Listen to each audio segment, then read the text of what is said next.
So you basically have all your cameras: single player camera, multiplayer camera, co-op camera, Pro Clubs camera, all that stuff. The best camera for me is co-op because it's the camera with the most width and height, and then the zoom as well. So if you're someone that likes to look up close and personal to a camera, you might want to go classic or telly. If you're someone that likes to look, far, see the whole field, you probably want to go with co-op. I would never suggest using pro because it's how like you look at the field when you're a player, right? You only see the field. You don't see your right, you don't see your left. And in pro, because that's a disadvantage because you're not gonna be able to see everything around you. It's not realistic, but it's the smartest thing to do, right?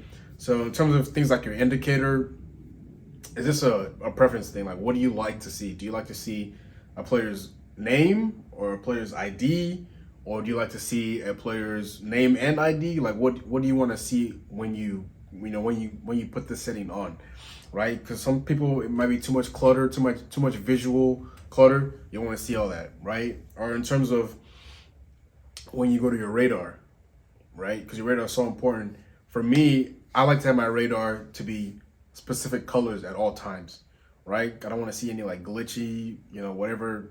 FIFA, you know how FIFA is, EA Sports is. So I would like to have, home team black, away team white at all times, right? So I always know who's my team, and just little things like that for me that help me out. Or like net tension be loose.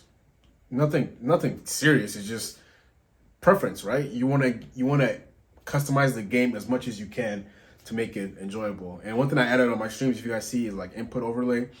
I like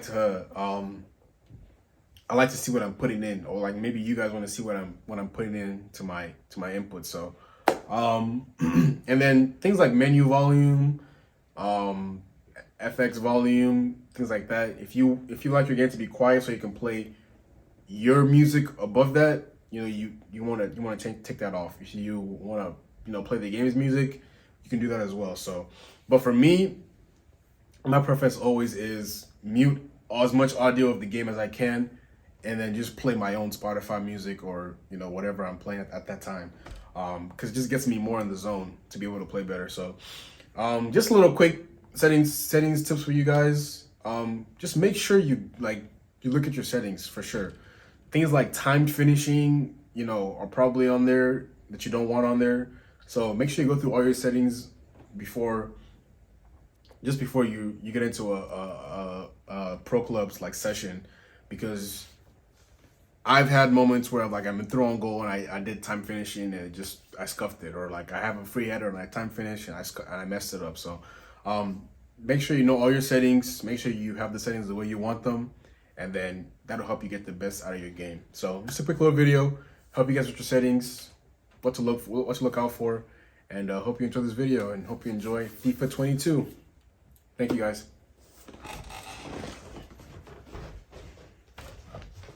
Like and subscribe. Cool. Good talk.